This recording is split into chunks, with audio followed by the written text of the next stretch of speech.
Guys, Radhe Radhe सभी को welcome back to my channel. मैं हूं सुनीता।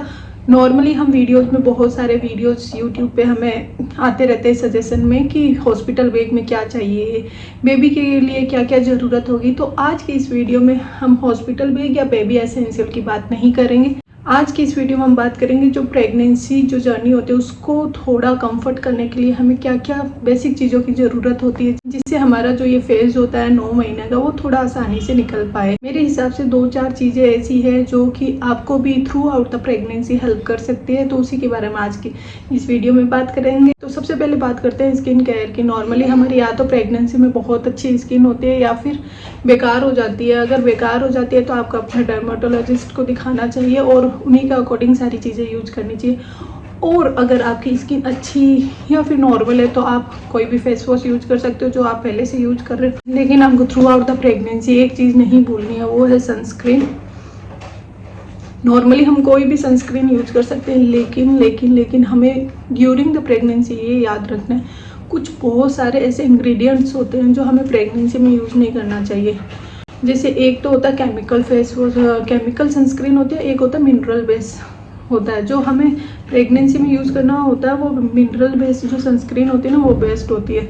और मैं पूरी प्रेगनेंसी लास्ट टाइम मैंने आई थिंक द मॉम्सको का यूज किया था और this time I am using this Cetaphil का ये 50 SPF वाला। बहुत अच्छी विटामिन ई है और थोड़ा सा वाइट कास्ट देती हूँ और ये लिक्विडी है जैसे। और इसकी स्मेल भी एकदम हल्का सा फेविकोल जैसी है, क्योंकि प्रेगनेंसी में स्मेल की बहुत प्रॉब्लम रहती है तो वो इतना आपको इस सनस्क्रीन में नहीं रहेगी। देखो हल्का सा वाइट कास्ट देगी और वो भी सिर्फ 5 मिनट के लिए। उसके बाद आपका पूरा एकदम नॉर्मल स्किन में चली जाएगी और बहुत जल्दी ऐसे फैल जाती है ना।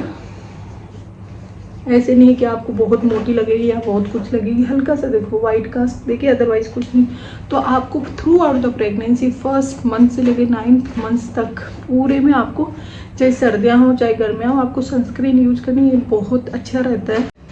बाकी मॉइस्चराइज़र आप कोई भी यूज कर सकते हो। सेटाफिल का मॉइस्चराइज़र मैं यूज करती हूँ, वो भी काफ़ी अच्छा है। लेकिन अगर हम सीरम और स्किन केयर की बात करते हैं तो हमें लगता है कि ड्यूरिंग द प्रेगनेंसी कौन सा अच्छा रहेगा कौन सा नहीं रहेगा। बाकी सीरम सूट होंगे नहीं, लेकिन विटामिन सी एक ऐसा सीरम होता है जो हमारे सबसे ज़्यादा अच्छे सूटेबल रहता है थ्रू आउट द प्रेगनेंसी। लेकिन अगर आप कोई भी विटामिन सी का लेते हो उसके बाकी इंग्रेडिएंट्स देख लेना, वो प्रेगनेंसी सेफ होने चाहिए।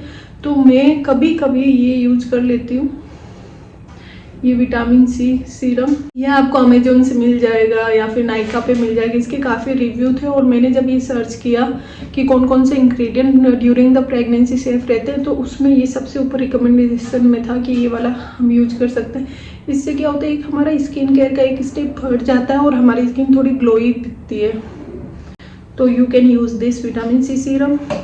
बाकी मैं या तो मेरी बॉडी के लिए तो पूरा नारियल का तेल यूज करती हूँ। लास्ट टाइम भी जब मेरा बेटा है क्योंकि टाइम भी मैं पूरी बॉडी पे नारियल का तेल यूज करती थी, उससे स्ट्रेच मार्क बहुत कम आए थे मेरे, मतलब ना के बराबर। अगर लिप केयर की बात करते हैं तो अगर आपको स्मेल से प्रॉब्लम नहीं है तो आप कोई भी लिप केयर यूज कर सकते हो, बस उसके इंग्रेडिएंट्स चेक कर लेना। मुझे थोड़ी स्मेल से प्रॉब्लम रहती है through out the pregnancy, otherwise मैं ऐसे भी यूज नहीं कर सकती हूँ। तो लिप केयर के लिए मैं वादी का ये लिप बाम स्ट्रॉबेरी फ्लेवर है और बहुत हल्की सी स्मेल आती है इसमें, ये वाला यूज करती हूँ।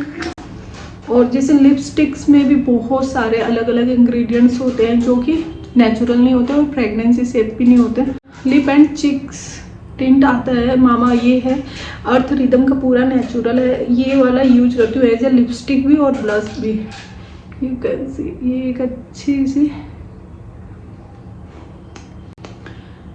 शाइन प्रोवाइड करवा देता है और आप बार बार इसको अप्लाई कर सकते हो, क्योंकि ये ज़्यादा टिंट है तो ज़्यादा लॉन्ग लास्टिंग नहीं होता है। इस वजह से आप जितना चाहो उतना यूज कर सकते हो, बार बार खाना खाने के बाद या फिर बाहर कभी भी जा रहे हो तो यूज कर सकते हो। You can use as a blusher also. ये मेरा चेरी, इसके 3 कलर आते हैं, ऑरेंज, चेरी एंड रेड। ये जो चेरी है ना ये वाला कलर है, ये हल्का सा जैसे ब्लश की तरह भी हम यूज कर सकते हैं। And most important through out the pregnancy. आपको कहीं पे भी ईचिंग हो, कहीं पे भी दाग हो गया हो, कहीं पे भी एलर्जी हो गई हो, समटाइम क्या मैं कपड़े धोती हूँ या कुछ भी करती हूँ, यहाँ मेरे एलर्जी हो जाती है या कुछ जल जाता है, खुजली आती है, तो ये सबसे अच्छा मलम है शिव शक्ति मलम।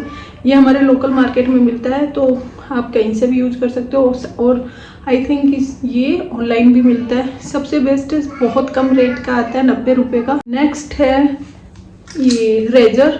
ये या तो ट्रिमर यूज कर सकते हो आप या रेजर यूज कर सकते हो, क्योंकि बार बार वैक्स करवाना भी एडवाइजेबल नहीं होता, और जो गरम गरम लगा के दर्द होता है ना, वो हम ऐसे बेरेबल भी नहीं होता, और प्रेगनेंसी में और ज़्यादा वो फील होता है। तो ऐसे basic razor use and throw वाले यूज करोगे तो ज़्यादा बेटर रहेगा, क्योंकि थोड़ा हमें ड्यूरिंग द प्रेगनेंसी थोड़ा सा हमें ये इन्फेक्शंस होने का ज़्यादा चांस रहता है। तो आप ये डिस्पोजल वाले जो रेजर होते हैं ना, ये यूज कर सकते हो। These are from the Miniso, और काफ़ी अच्छा, आप 2 बार इसको यूज करके डिस्पोज कर सकते हो। अब ये सारी तो चीज़ें थी बॉडी पे यूज करने की। अब अगर हम बात करते हैं कंफर्ट और कपड़ों की लेवल की, तो हमारा जो चेस्ट साइज होता है या ब्रेस्ट साइज होता है बहुत ऊपर नीचे होता है थ्रू आउट द प्रेगनेंसी। तो उसके लिए you can use this bra size का एक्सटेंडर होता है। ये 50 रुपये का या फिर 100 रुपये का ऑनलाइन भी मिल जाएगा, या फिर अच्छी कोई दुकान होती है जहाँ पे ये लॉन्जरे मिलती है, वहाँ पे यू कैन बाय दे। तो आप क्या कर सकते हो, जो ब्रा का स्ट्रैप्स होता है ना, उसमें ये बीच में लग जाएगा, जिससे आपके ब्रा के साइज का इतना 1 से 1.5 इंच ऑलमोस्ट 3 इंच बढ़ जाएगा। जिससे क्या होगा, हमारे पास बहुत सारी ब्रास पहले से पड़ी होती है, क्योंकि हम हर तरह की ब्रा बार बार खरीद नहीं सकते। थ्रू आउट द प्रेगनेंसी हमारा ब्रेस्ट साइज बहुत चेंज होता है, तो उन्हीं ब्रा को हम ऐसे यूज कर सकते हैं एक्सटेंडर लगाने के। और रही बॉटम वियर की, पैंटीज की, तो मैं 1-2 लिंक यहाँ डाल दूंगी जो बहुत कंफर्टेबल है। उसमें क्या होगा, जो इलास्टिक होता है जो हमारे पेट के अंदर घुसता रहता है, वो वाला है ही नहीं, बहुत पतला सा वो जोकी की है। तो उसका लिंक मैं डिस्क्रिप्शन बॉक्स में डाल सकती हूँ, वो आप चेक कर सकते हो। उसका कपड़ा भी बहुत ज़्यादा सॉफ्ट है और पहनने में भी बहुत ज़्यादा कंफर्टेबल। उसमें कुछ भी इलास्टिक ऐसे अंदर घुसने वाली, बार बार रीचिंग कराने वाला ऐसा कुछ है नहीं। नेक्स्ट है ये पैंटी लाइनर्स। ये छोटे पेड़ की तरह होते हैं, क्योंकि हमारे थ्रू आउट द प्रेगनेंसी हमारा थोड़ा बहुत डिस्चार्ज होता रहता है, और वो स्मेल जो आती है ना, वो बहुत इरिटेटिव होती है। तो उन सब के लिए पैंटी लाइनर बेस्ट है। आप नेक्स्ट मैं यूज करती हूँ ये वाला। ये तो थ्रू आउट द प्रेगनेंसी और विदाउट प्रेगनेंसी ही कंपल्सरी हो गया आज के। ये हेयर टाल है, ये थोड़ा माइक्रो वेलवेट टाइप का होता है ना, वैसा वाला फैब्रिक है। इसमें हम बाल धोने के बाद यूज किया जाता है। This is again from the Miniso, और ये बालों को बहुत जल्दी सुखा देता है। इससे क्या होगा, अगर आप प्रेग्नेंट भी हो तो आपको बहुत ज़्यादा सर्दी या ठंड लगने का भी चांस नहीं रहेगा, और आपके बाल भी जल्दी से सूख जाएंगे। अदरवाइज भी आप यूज कर सकते हो। ये तो मस्ट है हर लड़की के लिए आज के टाइम। ये यूनिकॉर्न में सो क्यूट सा। बालों की बात कर रही हूँ तो ये अभी ये मैं यूज कर रही हूँ गर्मियों में, जस्ट ऐसे पूरे टाइम में 24 घंटे ये यूज करती हूँ, चाहे मैं कॉलेज जा रही हूँ, चाहे कहीं पे भी जा, क्योंकि जो ये अभी वेदर है पूरा ह्यूमिडिटी वाला, गर्दन पे बाल टच होते हुए अच्छे नहीं लगते हैं। मैंने मिनीसो से लिया है और बहुत यूजफुल है। नेक्स्ट है ये roll on, must in my life during the pregnancy, without the pregnancy. I am using only one thing for the deodorant या फिर फ्रेग्रेंस, वो है ये निविया का रोल ऑन। ये वाला फ्रेश वाला और एक पर्ल वाला मैं यूज करती हूँ। ये through out the summers, through out the winters मैं डेली इसको रोल ऑन अंडर आर्म्स के लिए यूज करती हूँ, क्योंकि जो इसकी खुशबू है ना बहुत माइल्ड सी है और सर नहीं चढ़ती है। प्रेगनेंसी में वैसे भी हर चीज़ स्मेल से प्रॉब्लम रहती है, तो सिर्फ और सिर्फ मैं यहाँ यूज कर लेती हूँ। समटाइम्स यहाँ पे हल्का सा लगा लेती हूँ, उससे थोड़ा फ्रेशनेस बना रहता है। ये सारी बात थी skin care, hair care, hygiene की। अब बात करती हूँ मैं कंफर्ट की, जो कि अगर आपके ऑलरेडी ये सेकंड प्रेगनेंसी है तो उसमें थोड़ा मुश्किल होता है, क्योंकि एक छोटा बच्चा है उसका हमें केयर करनी होती है। बट फिर भी थोड़ी चीज़ें ऐसी, ये सारी चीज़ें जो कि आपको थोड़ा कंफर्ट दे सकती है। Eye mask, this is again from the Miniso. ऐसा लग रहा है मैं मिनीसो होल्ड कर रही हूँ, बट ये है जेल वाला। अगर आपकी आंखें दुख रही है आप इसको फ्रीजर में रख दीजिए और इसमें ऐसे डाल के यू कैन यूज़। और अगर आपको ये यूज़ नहीं करना है तो डायरेक्ट भी ये स्लीपिंग मास्क यूज कर सकते हो। नेक्स्ट है जो सबसे ज़्यादा हाइप है, ये है प्रेगनेंसी पिलो। मैंने ये परचेज़ किया अभी रिसेंट में ही, 10-15 दिन पहले ही, फ्रॉम द फर्स्ट क्राई। काफ़ी अच्छा है, बहुत कंफर्टेबल है और नो डाउट ये आपके प्रेगनेंसी में स्लीपिंग पैटर्न को हेल्प करता है। लेकिन आपके भी एक टॉडलर है या फिर पहले एक बेबी है, तो मैं एक वीडियो यहाँ लगा दूंगी, सारा टाइम वही सोता रहता है। मेरे को कहता है आपका दूसरे तकिए से काम हो जाएगा, मुझे इसमें सोने दिया जाए। तो लेकिन आप इसको बाय कर सकते हो। ये जे पैटर्न में है, वो सारे पैटर्न आते हैं, सी टाइप और J type, H type, whatever you want to buy आप कर सकते हो, जो भी आपको ऐसा लगता है कि कंफर्टेबल होगा। अदरवाइज इतना बड़ा आपको नहीं करना है, तो सिर्फ पेट को सहारा देने के लिए भी एक साइड में ऐसे स्लांट में एक तकिया आता है, वो आप बाय कर सकते हो। ये काफ़ी मदद करता है आपकी प्रेगनेंसी में, बैक पेन में, या फिर हमें टांगों के बीच में लगा के सोने की आदत होती है, तो उसमें ये सारा एक साथ आपका काम कर देगा। नेक्स्ट है ये हीटिंग पैड। ये चार्जेबल होता है, चार्जेबल नहीं, ये इलेक्ट्रिसिटी से ही चार्ज होता है, गर्म होता है और हम यूज कर सकते हैं। समटाइम्स क्या होता है, हमारा बहुत ज़्यादा बैक पेन होता है या फिर पाँव में क्रैम्प्स आ जाते हैं, तो उसके लिए काफ़ी मदद करता है। बाकी वो बोतल वाला हीट पैड और यूज कर सकते हो, लेकिन वो थोड़ा झंझट होता है, रात को हमें बार बार गर्म ऐसे सांसें भर जाती है भाई बोलते बोलते।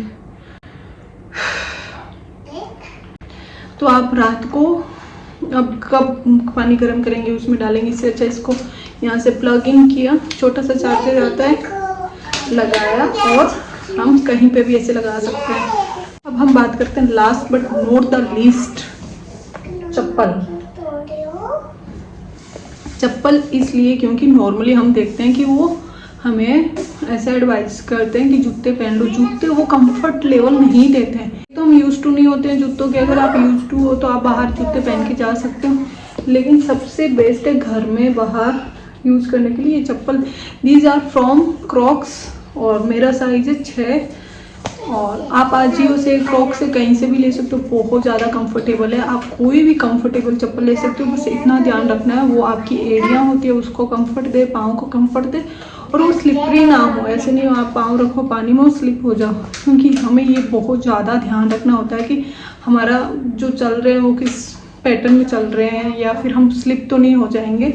तो आप एक अच्छी चप्पल में इन्वेस्ट कीजिए जो कि आपकी प्रेगनेंसी और आफ्टर प्रेगनेंसी भी आपको बहुत हेल्प करेगा। और आई होप आपको भी ये थोड़ी चीज़ें हेल्पफुल लगी होगी और आप भी इन सब चीज़ों को यूज करके अच्छा फील कर रहे होंगे। इफ़ यू डू मुझे कमेंट बॉक्स में बताना। बाकी इन सब के अलावा आप नाइट सूट्स ले सकते हो, कंफर्टेबल बॉटम वियर्स सबसे ज़्यादा इंपॉर्टेंट करते हैं। तो आप कोई भी बड़े ब्रॉड इलास्टिक वाले होते हैं ना, वो वाले बॉटम वियर्स बाय कर सकते हो एक्सेल साइज में, जो आपके लिए बहुत ज़्यादा कंफर्टेबल रहेंगे। I hope. Thank you Gunu. आ जाओ वीडियो में ना, दिखाओ मुंडी, दिखाओ ऊपर ऊपर ऊपर ऊपर।